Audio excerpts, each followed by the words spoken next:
미국의 제니 레이크라고 하는 한 여성이 몸이 좋지 않아서 병원에 가서 검진을 받았는데 뜻밖의 뇌종양 3기였습니다. 더 안타까운 것은 그의 몸에 홀몸이 아니라 어린아이가 자라고 있었습니다. 가족들은 이 뇌종양 치료를 놓고 항암 치료를 받아야 될지 아니면 뱃속의 아기를 살리기 위해서 그 치료를 포기할 것인가에 대해서 큰 고민에 빠졌습니다. 만약 아기를 낳기 위해서 항암 치료를 포기하면 이 여인은 죽을 수밖에 없고, 항암 치료를 받을 경우에는 아기는 당연히 유산할 수밖에 없었습니다. 그러나 산모는 항암 치료를 거부하고 아이를 낳기로 그렇게 결심을 했습니다. 9달 동안 몸속에 암과 사투를 벌인 끝에 건강한 아들을 낳았습니다. 아이를 낳고 이 산모는 12일 만에 목숨을 거뒀습니다. 헤세드 사랑은 자기 행복을 위한 자기 중심적인 사랑이 아니라 자기 희생적인 사랑을 헤세드 사랑이라고 합니다. 오늘 우리는 너무 감성적이고 자기 중심적인 사랑에 익숙해 있습니다. 그러나 헤세드 사랑은 어떤 환경 속에서도 변하지 않는 확고부동한 사랑이 헤세드 사랑입니다. 그런데 이 헤세드 사랑의 뿌리는 인간적인 연민이나 동정이 아닙니다. 인간적인 차원에서, 인도적인 차원에서 다른 사람에게 사랑을 베푸는 것이 아닙니다. 우리 지난 시간 룻은 나오미가 단지 불쌍해서, 시어머니가 불쌍해서 연민으로 동정한 것이 아니에요. 헤세드 사랑의 뿌리는 하나님에 대한 그 믿음이 헤세드 사랑의 뿌리입니다. 인간적인 동정과 연민은 오래가지 못하는 겁니다. 지난 시간 룻은 시어머니 나오미를 따라서 베들레헴으로 돌아옵니다. 그 과정에서 룻은 나오미에게 이런 고백을 했습니다. 어머니께서 가시는 곳에 나도 가고 어머니께서 머무르시는 곳에 나도 머물겠나이다. 어머니의 백성이 나의 백성이 되고 어머니 하나님이 나의 하나님이 되리라.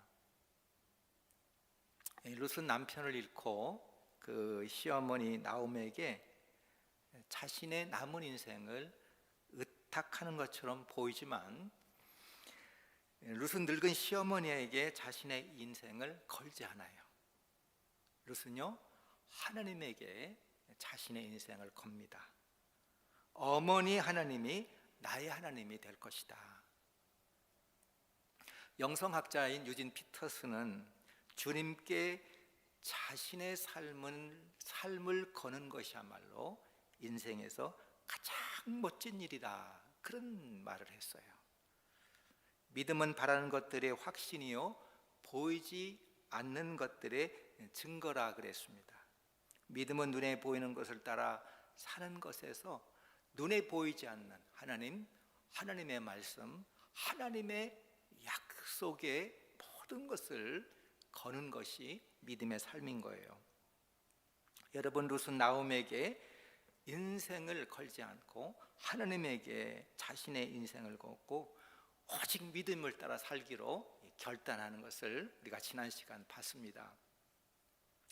근데 우리가 여기에서 좀 집중해서 살펴볼 필요가 있어요. 우리가 눈에 보이는 것들을 의지하지 아니하고 눈에 보이지 않는 하나님, 하나님의 약속을 따라 믿음으로 살 때에 그 성도의 삶 가운데 하나님이 역사하신다는 거예요. 하나님께서 우리의 삶 가운데 역사하시기 시작하는 거예요. 우리 지난 시간에 룻기의 시작은 비극적으로 시작됐다, 그렇게 우리가 같이 말씀을 나눴어요. 끝이 보이지 않는 상황, 우리가 좀 지나가면 이 고난이 좀 끝이 나고 뭔가 좀 소망적인 일이 있을 것 같은 그런 상황이 아니라 끝이 보이지 않는 비극적인 상황 가운데 룻기가 시작이 됐습니다. 희망의 빛을 우리가 찾아볼 수가 없었어요. 근데 우리 지난 시간 룻기 1장 마지막 절 거기 보면은 나오미가 모압 지방에서 베들레헴으로 돌아올 때 그때가 마침 볼이 추수 시작할 때였다, 그렇게 기록되면서 1장이 맞춰졌어요. 이 말씀은 깜깜한 빛에 촛불과 같은 그 작은 희망의 빛이 비치는 것 같은 그런 말씀이에요. 돌아올 때 마침 보리를 추수하는 추수철이었다. 굶어 죽지는 않겠다 하는 어떤 그런 조짐이 보이는 거예요. 유대인들은 추수할 때 주인은 절대 이삭을 줍지 못하도록 율법으로 이렇게 정해져 있어요. 그거는 가난한 사람들의 목이었습니다. 이거는 하나님의 사회 보장 제도라고 할 수가 있어요. 오늘 2장 3절에 보면은 베들레헴에 도착한 룻이 나가서 이삭을 줍게 되는데 룻이 우연히 보아스의 밭으로 갔다, 그렇게 성경에 기록되어 있죠. 룻기에서 이 룻이 보아스를 만나는 이 사건은 굉장히 중요한 사건이에요. 근데 룻은 자신이 우연히 보아스의 밭으로 갔다 했어요. 우연이라는 말은 성경에서 절대 쓰지 않는 말이에요.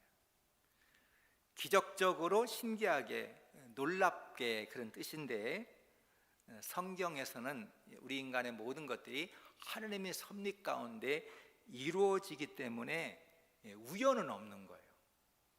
성경에 쓰지 않은 말이 우연히 뭐가 됐다, 우연히 누구를 만났다, 성경에서 그렇게 말은 쓰지 않아요. 하지만 우리나라 사람들이 참 많이 쓰는 말 가운데 하나가 뭐냐면은 우연이란 말을 우리나라 사람들은 굉장히 많이 씁니다. 이거는 우리 어떤 전통적인 그런 문화, 종교 그런 영향이 있어요. 샤머니즘적. 우리는 설명이 안 될 때 그걸 뭐라고 그럽니까? 우연이라, 그렇게 얘기합니다. 다시 말씀을 드리면 하나님의 역사에는 우연은 없어요. 모든 일들이 하나님의 섭리 가운데 진행되기 때문에 그렇습니다. 다만 사람이 볼 때 배후의 역사하시는 하나님의 손길을 보지 못하기 때문에 우연처럼 보일 뿐입니다. 룻이 보아스를 만나는 것도 우연처럼 보인다는 거예요. 이 두 사람이 만나게 되는 것을 보면은 그 과정이 신비로워요. 아주 기적과 같은 그런 일들을 통해서 이 둘이 만나는 거죠. 이 룻기 보면은 나오미와 룻이 베들레헴에 도착했을 때가 마침 추수할 때였다. 룻이 이삭을 줍기 위해서 찾아간 그 추수밭이 많은 밭 가운데 마침 보아스라고 하는 사람의 밭이었다. 또 이 베들레헴 성읍에 있던 이 보아스가 마침 추수 때이기 때문에 자기 넓은 이 밭을 둘러보려고 마침 그 밭에 나왔던 거예요.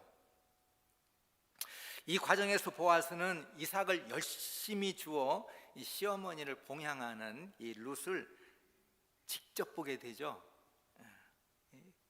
이 모든 것들이 참 우연처럼 그렇게 일이 진행되는 것을 볼 수 있습니다.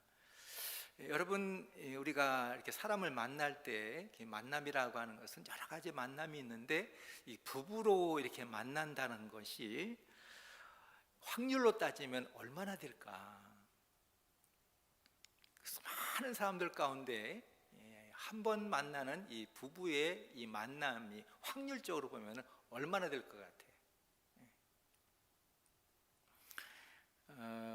이 카드 10장에다 1, 2, 3, 4, 5, 6, 7, 8, 9, 10 이렇게 10장의 카드를 박스에 상자에다 넣고 이제 뽑는 거죠. 첫 번째 뽑아서 1이 나오고, 다시 집어넣고 두 번 뽑을 때 2가 나오고, 다시 집어넣고 뽑을 때 3이 나오고, 다시 집어넣고 뽑을 때 4, 차례로 1, 2, 3, 4, 5, 6, 7, 8, 9, 10 이렇게 나올 수 있는 확률이 100억 분의 1. 그러니까 계산이 안 되는 거예요. 수학적으로 계산이 안 되는 그런 확률이라는 거예요. 아마 이 부부로 만난다고 하는 것, 그 만남이라고 하는 관계가 그럴 거예요. 우연처럼 만났지만 그게 기적, 신비로운 거죠. 계산이 안 되는 거예요. 수학적으로 이해가 안 되는 거예요. 어떤 초등학교 선생님이 초등학생에게 덧셈 1학년에게 처음, 지금은 1학년 되면 다 덧셈 잘하지만 오래전에는 들어가면 덧셈부터 했잖아요. 덧셈을 못하는 거예요. 그래, 그 진호라고 나에게, 진호야, 네가 지금 10,000원이 있어. 근데 아빠에게 10,000원을 더 달라고 하면은 그럼 얼마지? 그러니까 진호가 그러더래. 10,000원이요. 그러니까 이 선생님이 맥이 빠져서, 진호는 산수를 모르는구나. 그러니까 진호가 맥이 빠져가지고, 선생님은 우리 아빠를 모르시네요.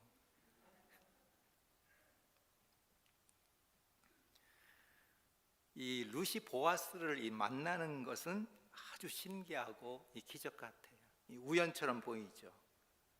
여러분, 신앙 안에 우연이라고 하는 것이 뭡니까? 배후에서 역사하시는 그 하나님의 작은 기적이 우연이에요. 우연처럼 보이는 거예요. 나중에 이제 룻의 남편이 되는 이 보아스, 어떤 사람인가? 이 대단한 사람입니다. 영적으로 이 사사 시대에는 암흑기예요.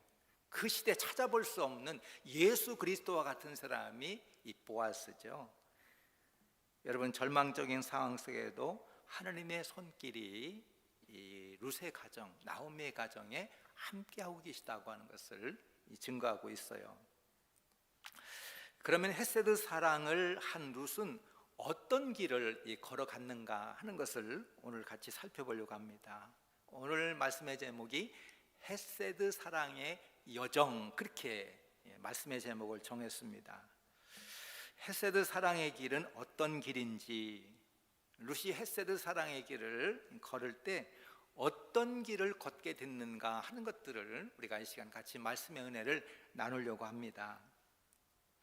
이 사랑의 길이라고 하는 것은 어떤 말이나 마음만 가지고 되는 것이 아니라 이게 실제적인 문제예요. 그래서 헤세드 길은, 헤세드 사랑은 어떤 길을 걸어가는 것인가? 첫째, 헤세드 사랑은 헌신의 길입니다. 헤세드 사랑은 뛰어드는 거예요. 룻이 헤세드 사랑을 할 때 시어머니의 삶에 뛰어든다고요. 오늘 현대인들의 사랑은 이기적일 뿐만 아니라 감성적일 뿐만 아니라 계산적이지 않아요. 그래서 잘 뛰어들지 않아요. 여러분, 룻은요, 무거운 짐을 벗어버리고 자기 인생을 찾아가는 것이 아니라 시어머니의 인생에 뛰어들었다, 붙쫓았다. 지난 시간에 달라붙었다, 뛰어들었다. 베들레헴에 도착하자마자 룻은 밭에 나가서 이삭 줍기를 하는 거예요. 하루도 지체하지 아니하고 행동으로 옮긴 겁니다. 반면에 이 시어머니 나오미를 보면 굉장히 우울해 보이고 또 여러 가지 트라우마가 있고 상처가 많고 무기력해 보여요. 그러나 룻은요, 처음 찾아온 이스라엘, 이 룻에게는 이곳이 또 전혀 자기 나라, 자기 지방하고는 색다른 다른 곳, 이 베들레헴에 도착하자마자 밭에 나가서 이삭을 줍습니다. 어디로 가야 될지도 모르고 가서 어떻게 해야 될지도 몰라요. 그러나 자신이 나가서 이삭을 줍지 않으면 어머니를 봉양할 수 없고 생계를 유지할 수 없다고 하는 것을 룻은 알고 있습니다. 2절에 보면은 모압 여인 룻이 나오미에게 이르되 원하건대 내가 밭에 가서 내가 누구에게 은혜를 입으면 그를 따라서 이삭을 줍겠나이다. 어머니에게 그런 얘기를 하잖아요. 이제 나가서 이삭을 죽을 텐데 하나님의 은혜를 입으면 그곳에 가서 이삭을 죽겠다. 여번 이 룻은 나오미에게 뭐라고 합니다? 원하건대 그러잖아요. 자기가 원하건대. 나오미 시킨 것이 아니란 뜻입니다. 자신이 원해서 하는 일이에요. 그리고 룻은 누구에게 은혜를 입으면 그를 따라가서 거기 가서 이삭을 죽겠다, 그렇게 어머니에게 말씀을 드립니다. 지금 룻은요, 남편 죽고 이방인으로 베들레헴에 와서 홀씨 어머니 밑에서 이삭을 주워 먹고 사는 그런 형편이에요. 근데 이 룻기서 2장을 보면은 이 룻의 입에서 나오는 반복된 단어가 계속 나오는 단어가 하나가 있는데, 그게 뭐냐면은 은혜라고 하는 말을 계속 노래처럼 이 룻이 자기 입에서 은혜를 노래합니다. 근데 우리가 보면 아무리 봐도 은혜 입은 것이 없어 보여요. 그의 입에서 은혜의 노래를 하지만 이 룻을 보면은 뭐 큰 은혜를 입은 것 같지가 않아요. 룻은 남편 잃을 때 모든 걸 다 잃었죠. 근데 남편이 있을 때는 남편하고 힘을 합하면 뭐든지 할 수 있다고 하는 그런 자신감, 아마 그런 마음, 자기 생각대로 계획대로 될 것이라고 하는 그런 마음을 갖고 살 수 있었어요. 근데 지금 와서 깨달은 것은 하나님의 은혜가 없이는 안 된다고 하는 거. 인생은 자신의 노력과 경험과 자기 힘으로 사는 것처럼 우리가 착각하는데, 인생은 내 노력과 내 경험이 아니라 하나님의 은혜가 없이는 이삭 하나 주워 먹을 수 없다고 하는 것을 이제야 깨닫게 되는 거예요. 우리는 뭐 생명의 은이나 큰 덕을 볼 때 은혜 입었다, 그렇게 얘기하잖아요. 근데 룻은요, 이삭을 주울 수 있는 부스레기 은혜를 구하고 있어요. 내 입에 들어가는 이 나달, 이 밥알 한 알도 이게 하나님의 은혜구나. 이게 내 노력으로 내가 벌어서 내가 농사지어서 먹고 사는 것이 아니구나. 하나님의 은혜가 없이는 이것도 안 되는구나. 여러분, 룻은 지금 엄청난 은혜를 구하지 않아요. 하나님 저에게 은혜를 베푸셔서 보리 이삭 줍도록 허락하는 사람을 만나게 하옵소서. 그러면 그것으로 족하겠나이다. 룻은 이삭 주워 먹을 수 있는 것만으로도 감사하고 있습니다. 집이 몇 채씩 있어도 감사하지 못하고 은혜가 무엇인지 모르고 사는 인생이 태반인데, 룻은 거지가 구걸할 수 있는 집을 만나게 해달라. 지금 거지가 구걸하는 사람이 그 집을 만날 수 있게만 해달라, 그 은혜만 내려달라, 그렇게 구하고 있어요. 이 은혜가 룻으로 하여금 헌신의 길을 걷게 하고 있어요. 룻은 1억 1,000금을 꿈꾸지 않습니다. 1억 1,000금의 기회를 찾았다면 아무것도 하지 않고 때를 기다렸을 거예요. 근데 헷세드는 그런 길이 아니에요. 헷세드의 길은 하나님의 은혜 가운데 하나님을 믿고 오늘 삶에 뛰어들어 헌신의 길을 걸어가게 하는 것이 헷세드 사랑의 길입니다. 헷세드 사랑은 말없이 주변 사람들의 그 필요를 채워주는 거죠. 룻은 지금 나오미에게 있어서 지금 그 타임에 유익한 존재가 되는 거예요. 그의 헌신을 통해서 그 가정을, 그 부모를 봉양하고 그 가정을 일으켜 세우는 거예요. 이 두 번째 헷세드 사랑은 겸손의 길입니다. 룻이 밭에 나가서 이삭을 주울 때 수많은 밭 가운데 마침 보아스의 밭에서 이삭을 줍게 됐습니다. 그 밭에는 아마 많은 가난한 여인들이 와서 같이 그런 이삭을 주었을 텐데, 그 가운데 룻의 모습이 보아스의 눈에 들어왔어요. 그래 보아스가 사환에게, 그 소년에게, 일하는 일꾼에게 물어보죠. 저 소녀가, 저 여인이 누군가? 사화는 이 나오미와 같이 모압에서 온 모압 소녀라. 그런데 아침부터 지금까지 쉬지 않고 이삭을 열심히 줍는다. 그렇게 이 사환이 자기가 본 대로 자기 주인 보아스에게 이렇게 보고를 합니다. 룻은 어쩔 수 없어서, 이게 내가 할 일이 아닌데, 이곳은 내가 있어야 할 곳이 아닌데 어쩔 수 없이 이게 내 운명인가 팔자인가, 그러지 않잖아요. 싫은 일 억지로 하는 것이 아니고 헌신적으로 열심히 이삭을 줬습니다. 이 보아스의 눈에 그 룻이 들어왔어요.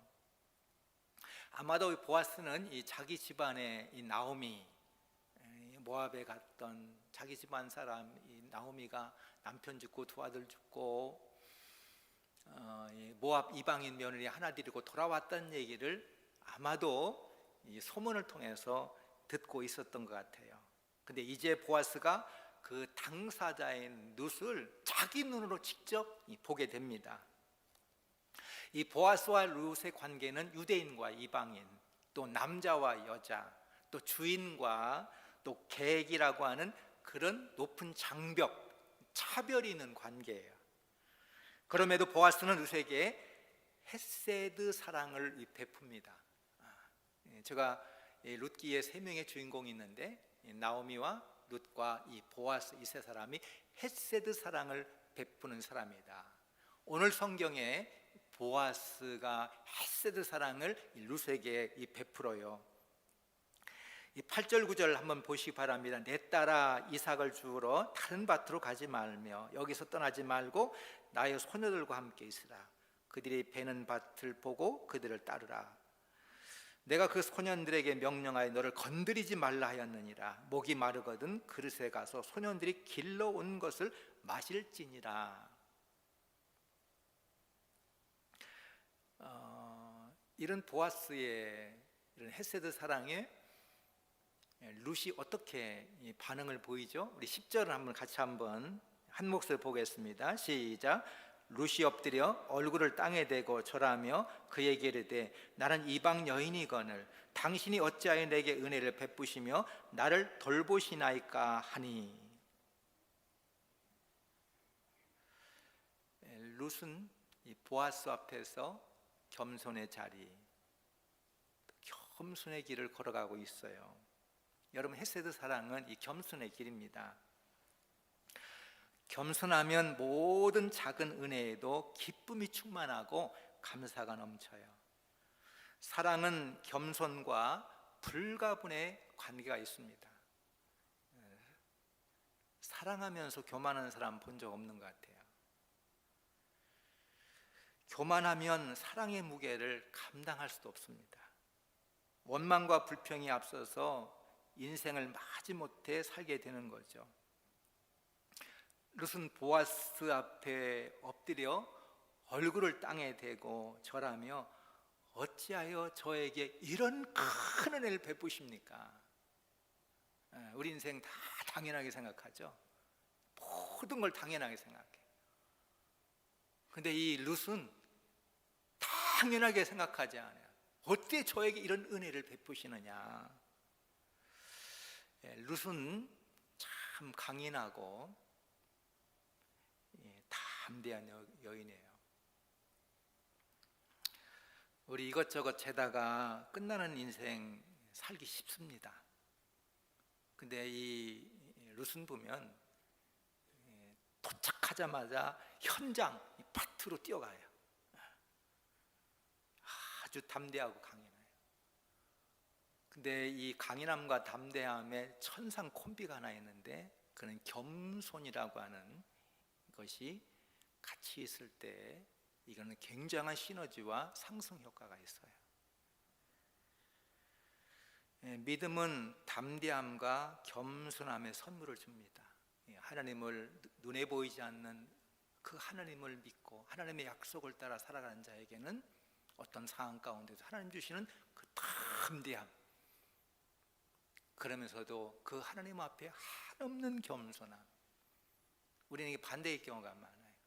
참 연약하고 상처받고 무기력하면서도 교만해요. 아무 쓸데가 없어요. 룻은 하나님을 의지하여 어떤 상황 가운데도 담대할 수 있으면서도 또 교만하지 않고 겸손하죠. 이 헤세드 사랑의 길이에요. 겸손의 길이에요. 마지막 세 번째 헤세드 사랑은 순종의 길입니다. 17절 읽지 않았어요. 17절 이하에 보면은 룻이 보아스에게 은혜를 입어서 그 하루 주운 것이 한 에바였다. 이거는 하루 먹을 치가 아니라 한 주도 더 먹을 수 있는 많은 양을 거기서 수확을 한 거죠. 그러면서 또 주인이 먹는, 보아스가 먹는 그 음식을 나눠주고 또 남은 것들을 이렇게 싸서 보냅니다. 집에 있던 나오미가 룻에게 물어보죠. 오늘 어느 밭에 가서 이삭을 주었길래 이렇게 많이 줍고 이렇게 또 귀한 음식까지, 선물까지 갖고 왔는가? 룻은 이 보아스 밭에 가서 이렇게 이삭을 주었노라, 그렇게 시어머니에게 말씀을 드려요. 나오미는 이 이야기를 듣는 순간에 이 전기 맞은 것처럼, 우리 그냥 쓰는 표현에 전기 맞은 것처럼, 감전된 것처럼, 어떤 전율 같은, 어떤 하나님의 놀라운 섭리, 내 인생을 역전시키는 하나님의 개입하심, 어떤 그런 전조 같은 것들을 이 나오미는 느껴요. 룻은 우연히 보아스의 밭에 갔다고 얘기했지만 나오미가 볼 때는 이건 우연이 아니라 하나님의 섭니다. 하나님의 인도하심이다. 직감하는 거죠. 집에 있던 나오미는 며느리 룻이 누구의 밭에 가서 이삭을 주었는지 몰랐어요. 지금까지 알지 못했어요. 며느리가 얘기해 주니까 그제 알게 된 겁니다. 그런데 룻은 자신이 누구의 밭에 가서 하루 종일 이삭을 주었는지는 알았어요. 근데 룻은 그 보아스가 누구인지는 몰랐어요. 그냥 이 동네, 베들레헴 동네에 그냥 부자, 그런 농장 주인이라고 생각했어요. 이 보아스라고 하는 이름만 알고 있었지 그 사람이 자기에게 어떤 사람인지는 룻은 몰랐어요. 근데 나오미는 그 보아스가 누구인지 잘 알고 있습니다. 오늘 성경에 보니까 나오미는 보아스가 자기 집안의 기업 물을 자 가운데 한 사람이라고 하는 것을 알고서는 혹시 우리 집안이 망하고 대가 끊기고 완전히 허물어진 것이 아니라 하나님께서 우리 집안을 다시 회복하실지 않을까 하는 어떤 그런 믿음의 예감, 그런 전조, 그런 느낌을 가지고 나오미가 이 전율하는 것을 이게 성경을 잘 읽어보면 읽어낼 수가 있어요. 보아스가 자기 며느리에게 이런 은혜를 베푼 것을 보면 이 사람이 자신의 기업 물을 자와 같은 역할을 우리 집에 해주지 않을까. 이 기업 물을 자라고 하는 것은 이스라엘의 사회보장 제도입니다. 오늘날 나름의 사회보장 제도가 있지만 이 당시에 사회보장 제도가 있는 거예요. 우리는 이 남의 문화를 볼 때 내 관점에서 보고 무슨 윤리적 관점에서 막 보고 그러는데 그게 단순하지가 않더라도 일부 다처제하는 나라가 일부 일처제보다 많아요. 근데 우리가 볼 때는 그걸 윤리적으로만 봐요. 어떻게 부인을 몇씩 이렇게 드릴 수가 있겠는가? 뭐 이상하다. 근데 그건 사실은 사회 경제적으로 보면은 그 나라의 사회 보장 제도 성격이 강합니다. 기업 물을자도 마찬가지예요. 한 가정이 아이를 낳지 못하고 대를 잇지 못하고 남자가 있어야 가정을 이루고 일을 해서 생계를 유지할 수 있는데 그렇지 못하잖아요. 그래 그 가정의 대를 이어주고 결혼해서 먹고 살 수 있도록 경제적으로 이렇게 다시 찾아주고 회복시켜주고 이것이 기업 물을 자라고 하는 그런 제도입니다. 의무를 대신 감당하는 거죠. 근데 대개는 형제 간에는 가능해요. 만약에 형이나 동생이 자식을 낳지 못하고 죽으면 대신 아이도 낳아주고, 우리가 보면 막 이상하지. 근데 이거는 그런 의미가 아니에요. 우리가 생각하는 오늘 우리 그러니까 아이도 대신 낳아줘서 또 경제적으로 살 수 있도록 해주는 제도가 이게 기업물을자예요. 형제 간에는 이거를 잘 감당하는데 친척들은 그런 의무를 감당해주지 않습니다. 그런 일을 하지 않잖아요. 재산도 회복시켜주고 찾아주고 그런 역할을 누가 하겠어요? 다 회피합니다. 근데 21절에 보니까 룻이 나오미에게 보아스가 자신들의 사환을 따라다니면서 이삭 줍도록 했다는 얘기를 하자, 이 시어머니가 룻에게 뭐라고 합니까? 그 소년들을 가까이 하지 말라. 대신에 그 집안에 있는 일하는 소녀들을 가까이 해라. 이렇게 시어머니 룻이, 나오미가 룻에게, 며느리에게 얘기를 해줘요.